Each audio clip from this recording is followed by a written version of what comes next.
नुकतंच मनाच्या श्लोकाच्या धर्तीवरचे प्रमाणामध्ये सर्व काही असावे हे महत्त्वाचं तत्त्व मनावर ठसवणारे श्लोक वाचनात आले. त्यावरच काहीतरी लिहावं बोलावं असं वाटलं. कदाचित तुम्हालाही हा माझा प्रयत्न आवडेल.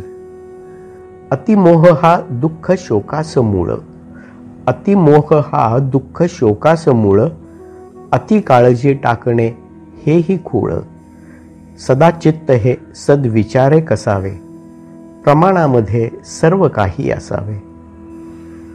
सामान्यपणे माणसाचं मन कधीच विचारशून्य अवस्थेत असत नाही. त्यात सतत कुठला ना कुठला तरी विचार असतोच. त्यात प्रामुख्याने सुप्त इच्छा तरी असतात किंवा काळज्या तरी असतात. त्याच्या जोडीला रोजच्या दिनक्रमासंबंधीचे विचारही असतातच. पण त्यातही इच्छा आणि काळजीची हलकीशी छटा असतेच.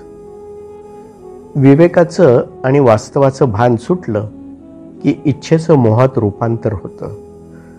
मोहात दूरगामी परिणामांचा विचार नसतो. तिथे लगेच आणि क्षणिक सुखाचा विचार असतो.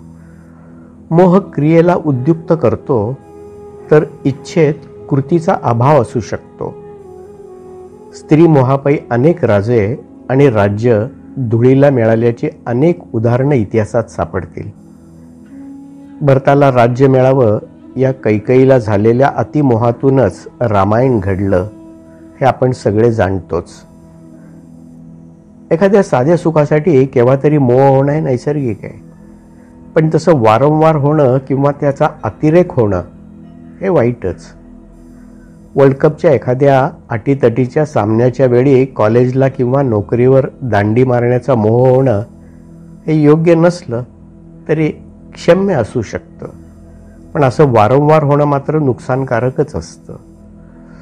मोहात पडायची सवय जडली की अनेक वेळा अपेक्षाभंगच पदरी पडतो आणि तोच निराशा आणि दुःखाला कारणीभूत होतो. जुगारी माणूस अतिमोहाच्या नादी लागून आहे तेही गमावून बसतो आणि दुःखात बुडून जातो. मग वाईट संगत, व्यसनं आणि निराशेनं त्याचं आयुष्यच उद्ध्वस्त होतं. अधिक संपत्ती, धनदौलतीचा हव्यास सुरू झाला की माणसाची पावलं वाईट मार्गाकडे वळतातच. सत्ता आणि पदाच्या मोहापायी नीतिभ्रष्ट आणि तत्वाला तिलांजली देणारे सध्याचे नेते मिळवलेला आधार गमावून सामान्य माणसाच्या तिरस्काराचेच धनी बनतात हे दुर्दैवाने आपण रोजच बघतोय. मोहाला लगाम घालता आला नाही की मोहाचा वारू सुसाट धावणार हे अगदी नक्की. मनात काळजीचा विचार येत नाही असा माणूस शोधूनही सापडणार नाही. काळजी घेणं आणि काळजी करणं यात फरक आहे.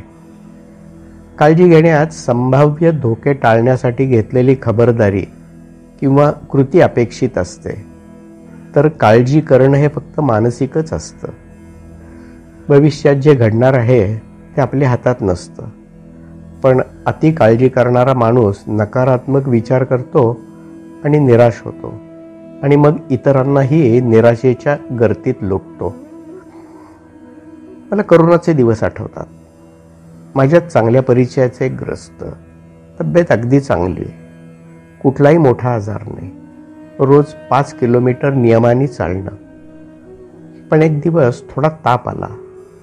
आपल्याला करोनात झालाय हे त्यांनी मनानेच ठरवलं.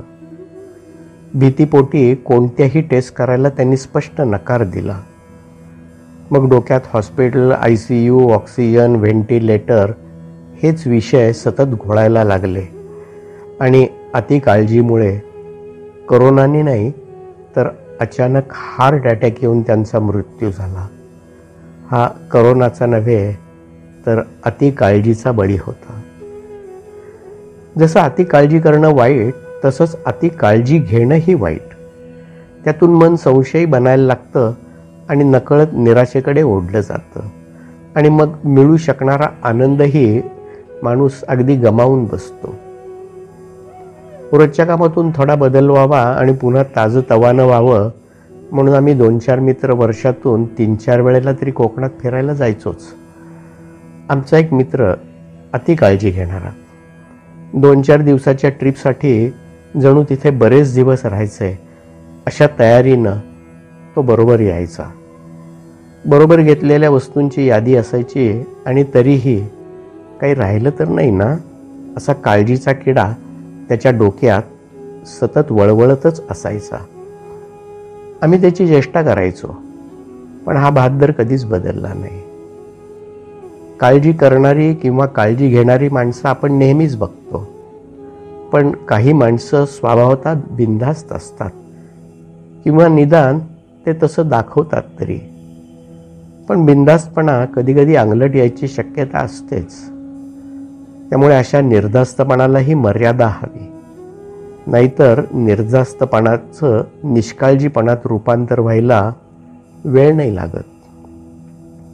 मन कधीच रिकामं नाही राहत, म्हणून त्यात अतिमोहाचे किंवा अति काळजीच्या विचारांनी थैमान घालायला नको असेल तर चांगल्या संगतीतून, चांगल्या वाचनाने आणि कृतींनी मन चांगल्या विचाराकडे वळवायचा आपण सतत प्रयत्न करायला हवा.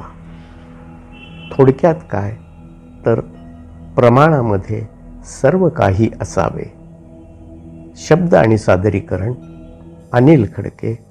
Mobile number 9822004244.